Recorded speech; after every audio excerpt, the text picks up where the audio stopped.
ketika Rasulullah SAW itu menerima wahyu Al-Quran itu kan tidak dalam bentuk tertulis. Iya. Artinya model talaki, malaikat Jibril menyampaikan, kemudian Rasulullah Muhammad SAW itu kan mengikuti. Ya. Maka ketika pertama kali didekap oleh malaikat Jibril itu, maka malaikat Jibril menyampaikan, Iqra ya Muhammad. Iqra ya Muhammad kan begitu, suruh menirukan kan begitu. Dijawab tidak bisa kan begitu. Nah, kemudian ketika para sahabat itu menerima Quran dari Rasulullah itu tidak berbentuk ini Quran, kemudian akan dihafal, tidak. Justru saat itu tidak ada Quran dalam bentuk tertulis sama sekali.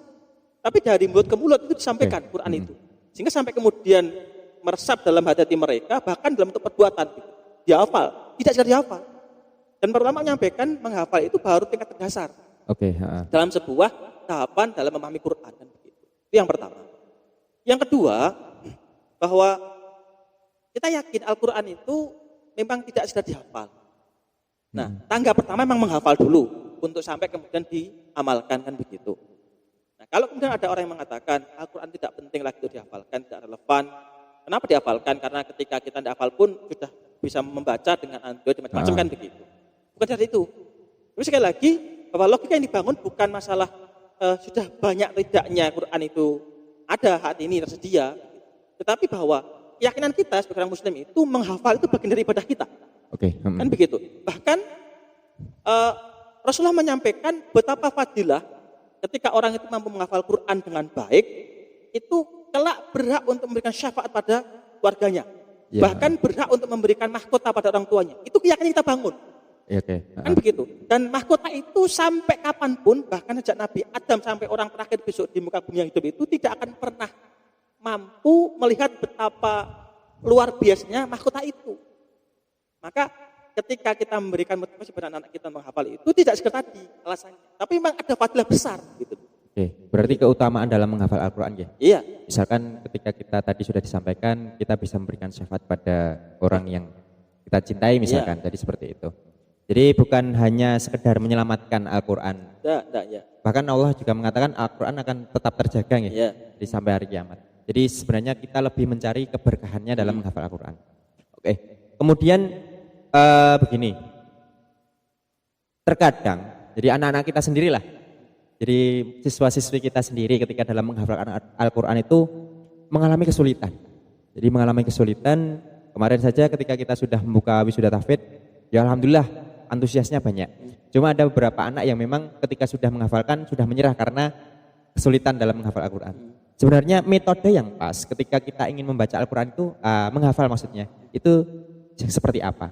Kalau menurut jenengan, metode kan banyak. Ya kalau misalkan menurut jenengan, versi jenengan ketika anak-anak itu menghafal Al-Quran, metode yang pas itu yang seperti apa?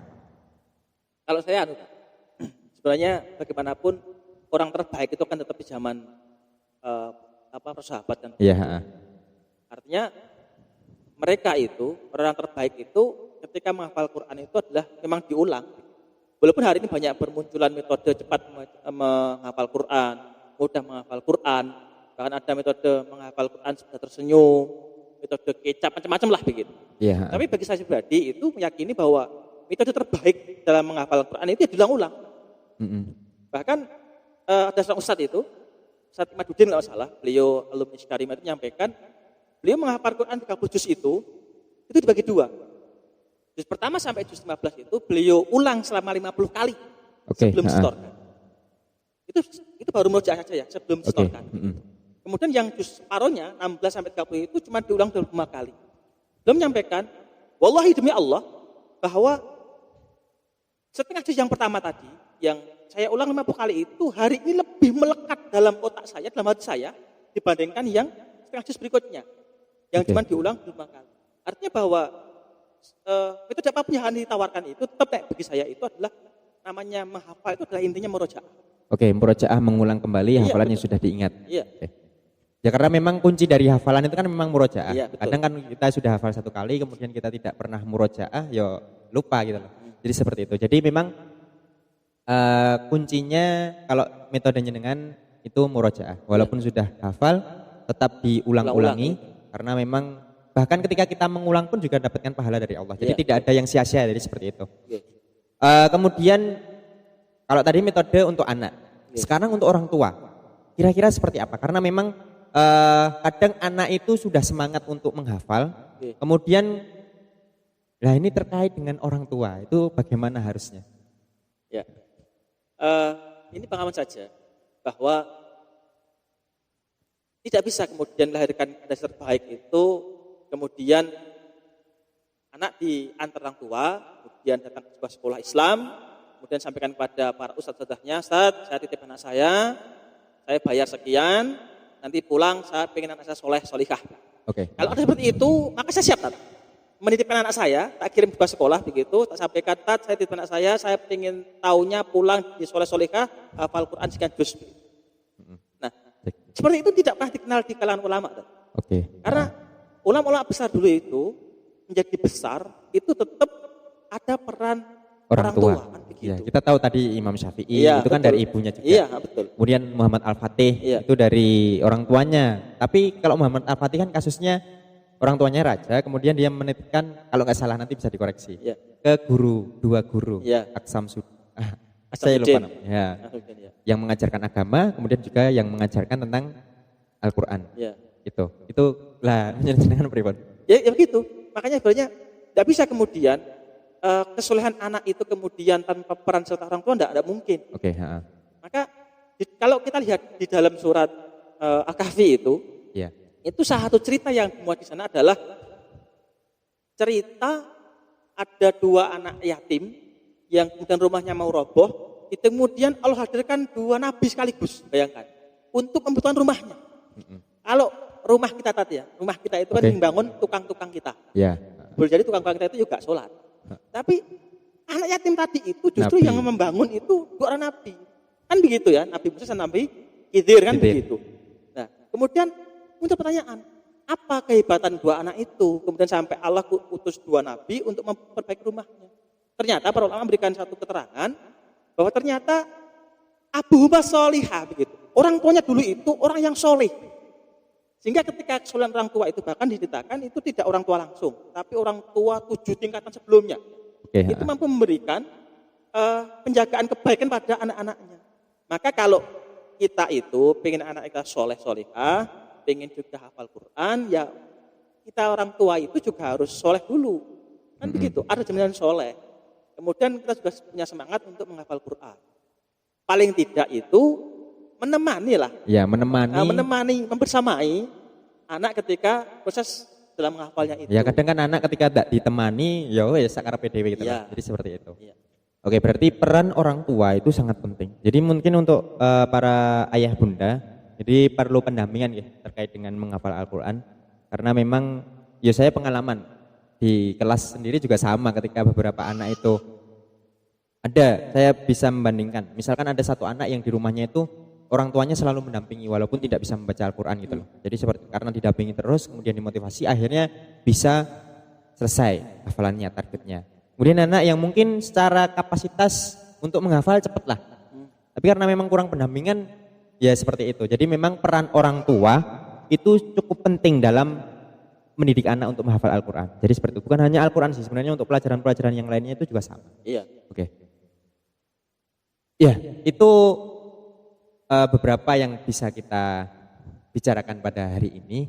Mungkin untuk terakhir closing statement dan sekaligus mungkin jenengan mau promosi juga terkait dengan program yang akan jenengan jalankan. Tapi target sasarannya bukan untuk siswa tapi ke orang tua. Bisa dipromosikan dan juga closing statement sekalian menghadap kamera. Oke, siap. Bapak Ibu Ayah Bunda dan anak-anak sekalian dimanapun berada.